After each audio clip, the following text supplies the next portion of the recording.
오늘 말씀은 시편 27편 7절부터 10절까지 말씀입니다. 시편 27편 7절부터 10절까지의 말씀. 네, 우리 한 목소리로 함께 봉독하겠습니다.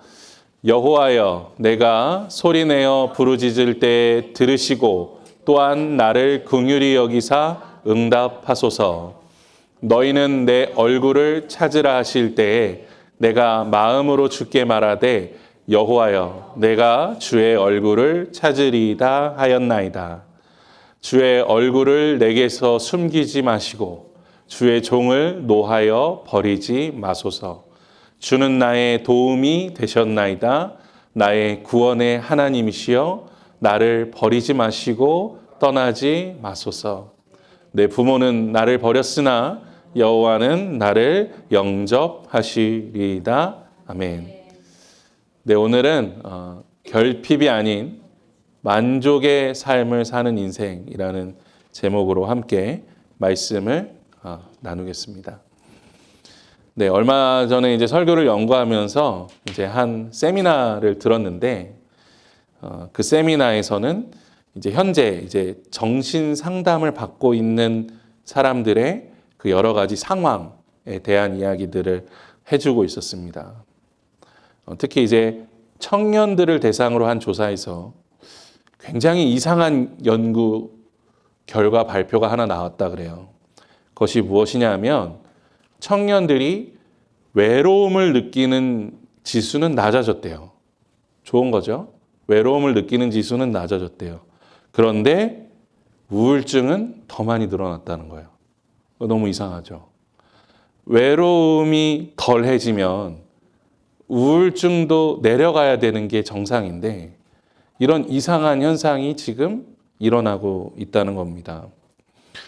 그래서 이 이상한 현상에 대해서 사회학자들이 연구해 보니 지금 이 시대는 각자 개인이 즐길 수 있는 그런 컨텐츠들이 너무나 많다는 거예요. 각자 개인이 즐길 수 있는 그러한 컨텐츠, 엔터테인먼트들이 넘쳐난다는 거죠. 그래서 심심할 틈이 없다는 거예요. 늘 재밌다는 거예요. 늘 즐겁고 신난다는 거죠. 하지만 그럴수록 어떻게 됩니까? 이상하게 우리의 마음은 더 허무해져요. 오히려 슬퍼진대요. 그래서 우울증을 더욱 느끼게 된다고 합니다. 그러니까 왜냐하면 자신이 즐겁다는 생각에 내가 만족한다고 생각하지만 사실 많은 사람들이 진정한 만족을 느끼지 못하고 살고 있는 거죠. 그리고 이것은 청년들을 대상으로 한 설문조사이기도 하지만 사회학자들이 공통적으로 이야기하는 것은 아마 남녀노소 누구나 다 똑같이 느끼는 그런 모습일 것이다 라는 것이죠. 그러니까 우리도 다 알잖아요. 지금 이 시대에 우리가 즐길 만한 것들이 너무나 많아요. 나 혼자 있어도 심심하지 않습니다. 나를 부족하게 두지 않아요. 오히려 뭐가 부족해요? 시간이 부족해요. 그 정도로 정말 나를 즐겁고 재밌게 해주는 컨텐츠들은 너무나 많습니다. 하지만 정말 나를 행복해 해주는 것은 무엇입니까? 정말 나를 행복하게 만들어주는 것들, 우리가 정말 중요하다고 생각하는 것들, 우정, 신뢰, 또 관계, 또 사랑, 이 세계를 더욱더 아름답고 풍성하게 만들어주는 것들에 대해서는 관심을 많이 갖지 않죠. 그것이 지금 이 시대의 현실이라는 거예요. 그러면서 그 세미나를 진행하는 사회자가 마지막에 이런 이야기를 하더라고요. 지금 이 시대의 가장 큰 문제 뭐냐? 그것은 결핍된 삶을 살면서 내가 정말 결핍되어 있는지도 모른다는 거예요. 그러니까 결핍된 인생을 살아가는데 자신이 결핍되어 있는지도 몰라요. 굉장히 충격적인 이야기입니다. 그리고 그것은 충분히 우리의 신앙에도 적용시켜 볼 만한 이야기다라는 생각을 하게 됐습니다. 우리의 신앙을 한번 되돌아보면 좋겠어요. 우리는 정말 우리 삶에서 만족감을 느끼며 살아가고 있습니까? 우리가 그리스도인으로서 정말 그런 만족된 삶을 살고 있습니까? 아니면 혹시 결핍된 인생으로 괴로워하고 있지는 않습니까? 많은 분들이 그런 생각 하실 수 있습니다. 나 지금 뭐 충분하다. 그래, 나는 만족한다. 라는 생각을 할 수도 있죠. 그런데 때로는 우리의 마음이 그렇지 않을까요? 내가 하나님 없이도 잘 살고 있다. 내가 은혜가 없어도 잘 살고 있다. 그런데 물론 그렇게 생각하시는 분들은 없을 겁니다. 그렇게 직접적으로 생각하는 그리스도인들이 있다면 사실 굉장히 불신앙이죠. 또 아주 교만한 이야기가 되죠. 그런데 그런 생각을 하지는 않지만 정작 우리의 현실은, 우리의 삶은 그렇게 살고 있지는 않습니까? 굳이 애써서 시간을 들이고 마음을 들여서 은혜를 구하려고 하지 않죠. 하나님을 찾으려고 몸부림치는 시간이 많지 않습니다. 은혜가 결핍되어 있는데 그 결핍을 나는 알지 못해요. 그것은 지금 이 시대를 살아가는 많은 그리스도인들의 공통점일 것입니다. 정말 우리가 하나님의 은혜로 풍성하게 살아가고 있는가? 만족을 느끼며 살아가고 있는가? 다른 이야기로 하면 정말 하나님 한 분만으로 만족하면서 살고 있는가? 나를 하나님으로 가득 채우며 살아가고 있는가? 우리는 우리 인생에 무엇이 결핍되어 있는지를 먼저 알아야 되는 것이죠.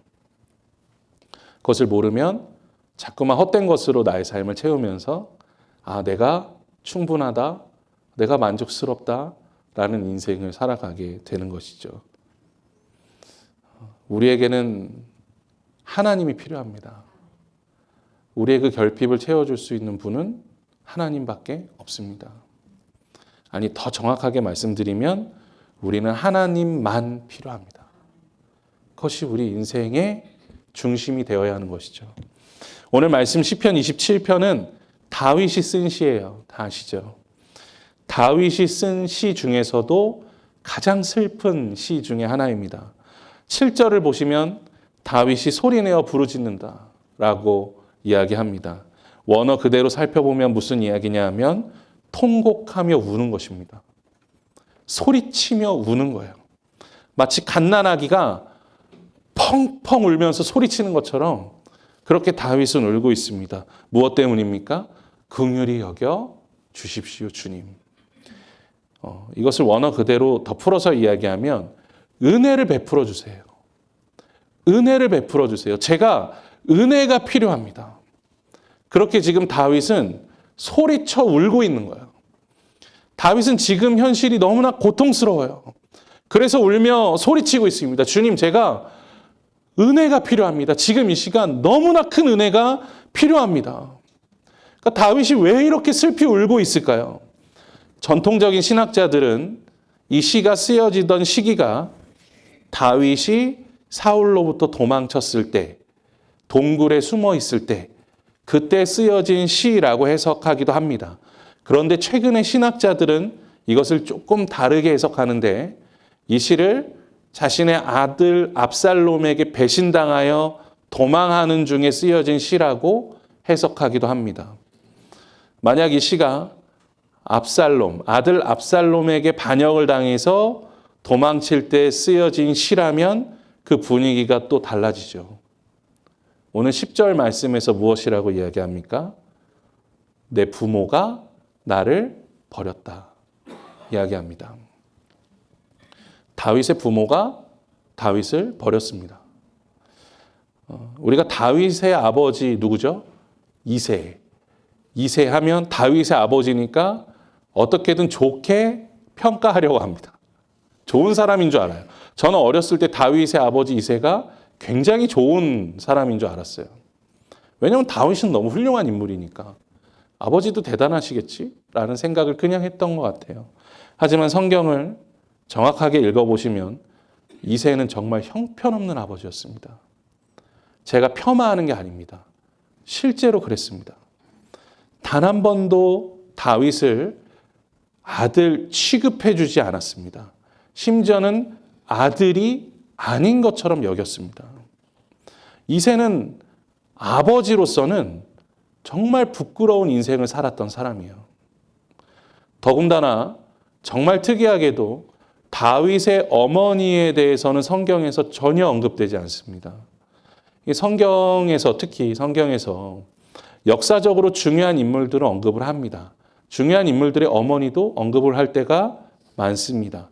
그런데 이 이스라엘 역사의 핵심이자 구약 성경의 어떻게 보면 중심 이야기라고 할 수 있는 이 다윗의 이야기에 어머니의 이름이 한 번도 없습니다. 그래서 신학자들은 정말 심각하게 해석할 때는 다윗의 아버지 이새가 몰래 바람을 피워 낳은 아이가 다윗이고 어머니는 그 다윗이 아기일 때 도망갔다고 해석하기도 합니다. 그러니까 정말 어머니가 누군지 모르는 거예요.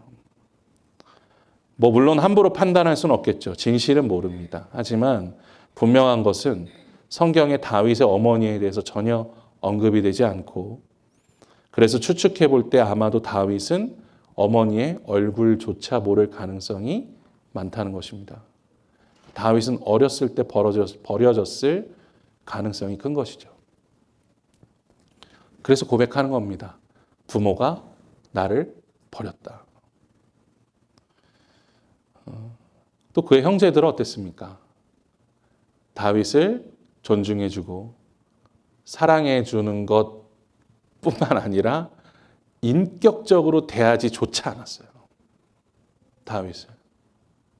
그는 형제들에게도 따돌림을 당했습니다.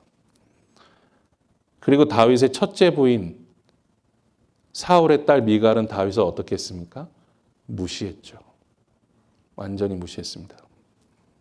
그리고 그의 말년에는 어떻게 됩니까? 그의 아들이 그를 배신합니다. 그냥 배신하는 것도 아닙니다. 죽이려고 합니다. 다윗의 인생이 이랬어요. 다윗의 인생에 있어서는 부모도, 형제도, 심지어는 부인도, 그리고 아들도 그를 버렸습니다. 물론 그에게 충성스러운 사람들이 있었죠. 하지만 우리가 인생을 생각해 보면 정말 나와 친하고 충성된 사람들보다 나에게 상처 주고 나를 힘들게 만들고 나를 괴롭게 만드는 사람들이 자꾸만 내 마음속에 떠오르잖아요. 다윗에게는 자신을 버린 사람들이 가족들뿐만 아니라 자신의 주위 친구들도 많았습니다. 많은 사람들이 다윗을 배신하고 그를 떠났습니다. 지독하게 외로운 인생이었습니다. 그의 인생에 찾아올 수 있는 결핍은 다 찾아온 것 같습니다. 우리가 때로는 우리의 성격이 우리 마음대로 컨트롤되지 않을 때 막 그런 이야기 하잖아요. 네, 트라우마가 있어서요. 네, 이런 상처들이 있어서요. 다윗이 그렇게 했다면 그는 정말 악한 왕이 됐을 겁니다. 그 정도로 그는 정말 많은 사람들에게 버림받고 배신당한 사람입니다. 그런데 그가 정말 선한 왕으로 남아있을 수 있었던 이유, 정말 하나님이 기뻐하는 사람으로 살아갈 수 있었던 이유는 무엇입니까? 오늘 말씀이 나오죠. 그가 어떠한 순간에도 은혜를 구했기 때문이에요. 그는 자신이 외롭고 힘들 때 자신을 채워줄 가족을 구하거나 아니면 정말 외로움을 채워줄 사람을 구하거나 아니면 그들에게 복수할 수 있는 어떤 권력 혹은 그의 결핍을 채워줄 수 있는 어떤 부와 명예 아니면 즐길 수 있게 해주는 어떤 세상적인 것들 그런 것들을 원하지 않았습니다. 다윗은 은혜를 구했습니다. 은혜를 구했어요. 다 큰 어른이 그 은혜를 구하면서 소리내어 옵니다. 주님 제게 은혜를 주시옵소서. 그러면서 그가 가장 두려워하는 것을 고백하는데 그것은 무엇입니까? 가족이 떠나는 것이 아니에요. 그가 가난해지는 것이 아닙니다. 그가 권력을 잃게 되는 것이 아닙니다. 그가 가장 두려워하는 것은 하나님께서 나를 긍휼히 여겨주시지 않을까 봐, 하나님의 은혜가 끊길까 봐, 하나님이 나를 떠나실까 봐, 하나님이 나와 함께 해주시지 않으실까 봐, 그것이 두려워요. 그것이 다윗에게는 말 그대로 그것이 지옥이지 다른 것이 그를 지옥으로 끌고 가지 않습니다. 다윗은 정말 절실하게 고백하는 거예요. 주님, 제가 지금 너무 힘들어서 이 괴로움이 혹시 주님의 은혜를 가리우게 될까 봐 두렵다는 거예요. 나의 슬픔과 외로움이 주님으로부터 나를 멀어지게 만들까 봐 그것이 두렵다는 것입니다. 그러니까 하나님 나를 끝까지 붙들어 달라는 거예요. 하나님 나를 끝까지 붙들어 달라고 애원하는 거예요. 마치 출근하는 아버지 발에 매달려 있는 막 어린 아기처럼, 아빠 나를 버리고 가지 마. 출근하는 건데 아빠 나를 혼자 두고 가지 마 라고 떼쓰며 우는 어린아이처럼 다윗은 그렇게 울고 있는 거예요. 제발 나를 떠나지 말아주세요. 주님, 제게 은혜를 베풀어 주세요. 다윗이 선한 왕으로 있을 수 있었던 이유는 다윗이 어떤 능력이 넘치기 때문에, 아니면 그의 주위에 정말 잘난 사람들만 있었기 때문이 아닙니다. 그가 어떠한 결핍된 상황 속에서도 하나님으로만 만족하는 삶을 살았기 때문에 그의 삶은 하나님 보시기에 기뻐하는 삶을 살 수가 있었던 것이죠. 자신의 결핍이 어디에 문제가 있는지를 다윗은 정확하게 알고 있었습니다. 은혜가 아니고서는 채워질 수 없다는 것이죠. 세상 것을 다 잃어도 오직 하나님의 은혜, 하나님의 얼굴, 그 구원의 능력만 함께 있다면 나는 괜찮다. 다윗은 고백하는 것입니다. 그래서 4절에서 이렇게 고백하죠. 우리 4절 말씀 함께 봉독하겠습니다. 내가 여호와께 바라는 한 가지 일, 그것을 구하리니 곧 내가 내 평생에 여호와의 집에 살면서 여호와의 아름다움을 바라보며 그의 성전에서 사모하는 그것이라. 아멘. 우리에게 이 다윗의 고백이 함께하기를 소망합니다. 주님, 제가 정말 한 가지 바랍니다. 내 평생에 여호와의 집에 살면서 당신의 아름다움을 보고 그 성전에서 사모하겠습니다. 그런데 이 말씀에 이상한 부분이 있어요. 뭘까요? 이것은 다윗이 쓴 시가 확실한데 다윗은 성전을 본 적이 없습니다. 왜요? 성전은 솔로몬 시대 때 지어지거든요. 다윗의 아들 솔로몬 시대 때 지어집니다. 그런데 왜 다윗은 하나님의 성전이라고 고백할까요? 다윗이 말하고 있는 것은 건물이 아니기 때문이에요. 무엇입니까? 하나님이 계신 하나님의 나라. 그리고 그 성전이 곧 우리가 아는 누구십니까? 우리 주 예수 그리스도. 그 구원의 은혜를 알기 때문에, 그 하나님의 나라를 다윗은 보았기 때문에 그것을 고백하고 있는 것이죠. 주님, 제 인생 부모가 나를 버리고 형제가 나를 무시하고 아내가 나를 떠나고 아들이 나를 버려도 그 모든 결핍이 사방에서 나를 공격해오고 나를 애워싸고 나를 외롭게 만들고 괴롭게 만들어도 주님 한 분이면 괜찮습니다. 이것이 다윗의 신앙의 고백이었습니다. 이 다윗의 고백을 묵상하면서 우리가 우리의 마음을 또 한번 살펴보기를 원합니다. 우리의 삶에는 어떤 결핍이 있었습니까? 2025년도 한 해를 되돌아볼 때 우리의 삶을 힘들고 괴롭게 만드는 것이 무엇이었습니까? 그리고 그 결핍을 우리가 무엇으로 채우려고 했습니까? 우리 사랑하는 성도님들이 은혜로 그 결핍을 채울 수 있기를 간절히 소망합니다. 그래서 다윗처럼 하나님만 붙드는 인생이 되기를 간절히 소망합니다. 독일의 유명한 문학가인 괴테, 잘 아시죠? 예, 저도 청년 시절 제가 이렇게 보여도 문학 소년이었거든요. 중학교 때부터 책을 굉장히 좋아했는데 그 젊은 베르테르의 슬픔을 읽으면서 와, 나도 젊었을 때 죽어야겠다. 막 그런 생각을 할 정도로 그 소설이 너무 좋았고, 또 파우스트 아시죠? 예, 연극. 그것도 역시 괴테 저작입니다. 괴테는 젊은 시절에 교회를 잘 다녔습니다. 루터교 교인이었습니다. 그런데 그는 이제 인간의 마음에 집중하기 시작했어요. 그러니까 파우스트라는 그 희곡도 이 괴테가 이야기할 때는 인간의 노력이 곧 인간을 천국으로 이끌어 간다라는 고백입니다. 그러니까 이 삶으로 선행을 실천해야 천국에 가는 것이지 어떻게 믿음만 갖고 천국에 가냐라고 고백하는 거죠. 그러니까 인본주의 사상이 괴테를 사로잡았습니다. 그래서 괴테는 결국 신앙을 버렸습니다. 그리고 범신론자가 되었습니다. 괜히 자기는 젊은 베르테르의 슬픔을 써놓고 수많은 청년들이 진짜 자살을 많이 했거든요. 그 책을 보고. 근데 괴테는 82세까지 살았어요. 82세까지 살면서 행복한 줄 알았는데 그의 삶을 이야기하는 사람들의 이야기에 대해서 들어보면 이 괴테는 늘 외로움과 싸웠다고 합니다.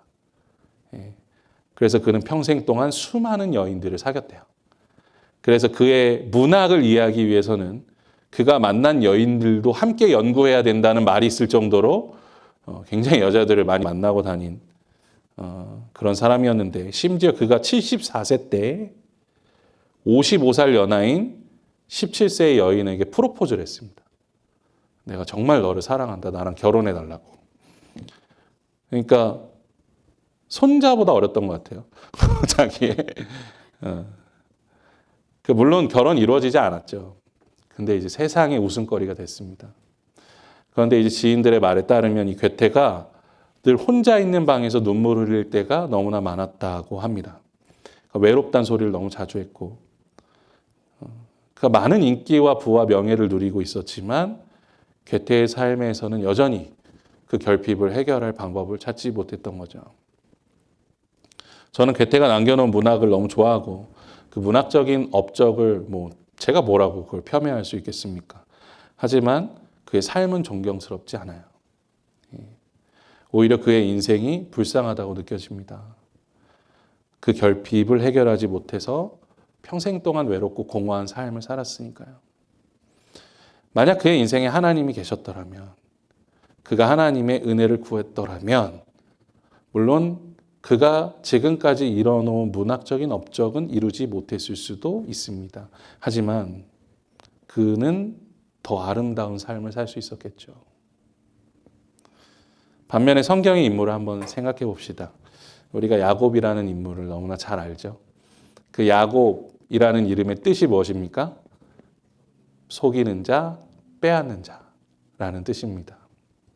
그러니까 그 이름이 그의 인생을 너무나 잘 말해주고 있죠. 언제나 뭔가 더 가지려고 했습니다. 야곱은 그의 인생에서 포기하려고 한 적이 없었습니다. 어떻게든 더 가지려고, 어떻게든 더 얻으려고 하는 인생을 살았습니다. 심지어 그의 아내들도 그런 야곱을 닮아갔습니다. 그래서 자녀를 1명, 2명 낳는 것으로 만족하지 않고 어떻게 합니까? 자신의 여종과 동침시켜서 또 아들을 또 갖고, 아들을 또 갖고. 그리고 그 집착을 또 그 아들들도 배웁니다. 그래서 아버지한테 사랑받고 싶어서 아버지에게 사랑받는 요셉을 애굽의 노예로 팔아버리죠. 그러니까 이 야곱의 가정에 그런 어떤 결핍된 마음을 자꾸만 헛된 것으로 채우려고 하는 그런 마음들이 있었던 것이죠. 그런데 야곱은 그 마음이 변화된 사건이 있었습니다. 그것이 무엇입니까? 야복 강가에서 하나님과 씨름하던 그 시간을 통해서 그 마음을 버리게 됩니다. 그러니까 이제 형 에서가 자신을 죽이려고 막 다가오고 있을 때 야곱은 깨달았습니다. 내가 지금 가지고 있는 것이 나를 구원할 수 없는 거예요. 그래서 하나님을 붙든 거죠. 그때부터 야곱은 하나님과 씨름하듯이 하나님을 붙드는 인생이 됩니다. 그리고 하나님은 그 야곱의 진심을 아셨기 때문에 그의 이름을 바꿔주시죠. 무엇이라고 바꿔주십니까? 이스라엘. 그 이스라엘의 뜻은 무엇입니까? 네가 하나님과 겨루어 이겼다라는 뜻입니다. 근데 웃기죠. 야곱은 이기지 못했습니다. 하나님을 당연히 이길 수가 없습니다. 그런데 하나님께서 왜 야곱에게 이런 이름을 주셨을까요?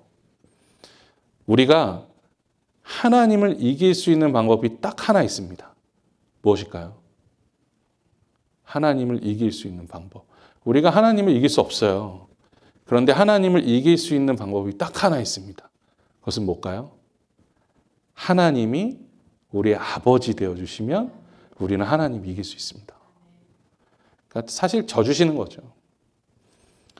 한번 생각해 보세요. 아버지가 이 유치원생 아들하고 씨름을 하는데 막 최선을 다해서 유치원생 아들을 잡아뜨린 다음에 내가 이겼다! 막 그러면서 승리하고 막 승리의 함성을 지른다면 그 아버지가 아니죠. 유치원생 아이가 아버지한테 막 말싸움을 합니다. 이 아버지 대학 교수예요. 그런데 유치원생을 막 말로 이겨요. 야, 너가 저런 거 아니야? 이런 거 아니야? 우주의 신비를 아니야? 그래서 막 이겨요. 그러고 막 좋아하는 아버지는 없습니다. 아버지는 아들을 위해서 져주는 거예요. 자식을 위해서 져줍니다. 모든 면에서 아버지가 뛰어납니다. 질 수가 없어요. 하지만 자식을 위해서는 져줍니다. 그게 아버지의 기쁨이에요. 하나님이 야곱의 아버지가 되어주신 거예요. 그래서 그 이름이 이스라엘로 바뀐 겁니다. 하나님과 겨루어 이긴 자가 된 것입니다. 우리의 인생도 마찬가지입니다. 우리가 우리의 삶 속에 승리할 수 있는 비결은 단 하나입니다. 하나님 아버지로 우리의 삶을 채우면 우리는 승리할 수 있습니다. 하나님이 우리를 긍휼히 여겨주시고 하나님이 우리의 필요를 채워주시고 때로는 우리가 투정 부리고 외롭고 괴로워해도 아버지 하나님이 우리를 떠나지 않으시면 우리는 만족하는 삶을 살아갈 수 있다는 것입니다. 우리의 모든 삶을 받아주신 하나님. 때로는 우리가 죄악 가운데 있을 때에도 우리를 위하여 슬퍼하시며 우리를 안아주시고 우리를 이끌어주시고 인도해주시는 아버지 하나님. 우리가 그 아버지 하나님을 우리 삶 가운데 모실 때 우리는 만족된 삶을 살아갈 수 있는 것이죠. 승리하는 삶을 살아갈 수 있게 됩니다. 예수님은 우리에게 바로 그 길을 열어주셨습니다. 우리가 예수님을 믿음으로 무엇이라고 고백할 수 있습니까? 하나님을 아빠, 아버지라고 고백할 수 있습니다.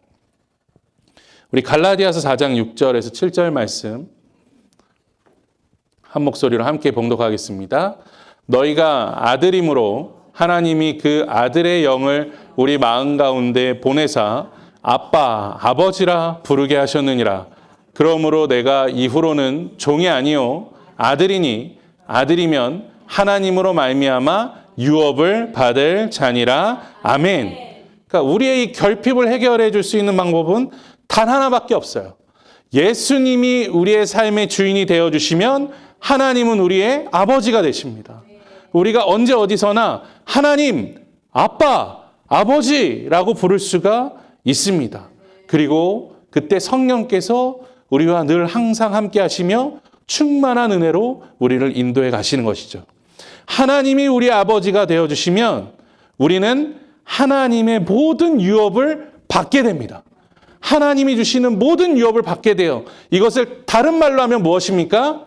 다윗의 고백처럼 하나님의 나라를 소유하게 되는 겁니다. 하나님의 나라를 소유하게 돼요. 이 세상 모든 것들은 다 사라집니다.